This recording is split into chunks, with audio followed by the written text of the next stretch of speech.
Hurmatli ota-onalar va qadrli o'quvchilar. Biloliddin akademiyasi olimpiadasida xush kelibsizlar hammanglar. Xabaringlar bor, yangi o'quv yilidan Biloliddin akademiyasi jamoasi Turkiston o'quv markazi o'z faoliyatini boshlagan.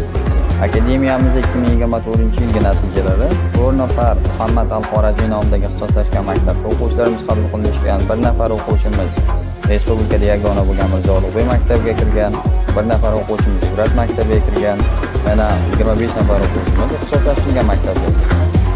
2025-yilgi natijalarimiz: 1 nafar o'quvchimiz respublikada yagona bo'lgan Mirzo Ulug'bek maktabiga 2-o'rinda qabul qilingan, 25 nafar o'quvchimiz ixtisoslashtirilgan maktablarga qabul qilingan. Siz ham shunday natijalarga erishmoqchi bo'lsangiz, Biloliddin akademiyasida kutib qolamiz.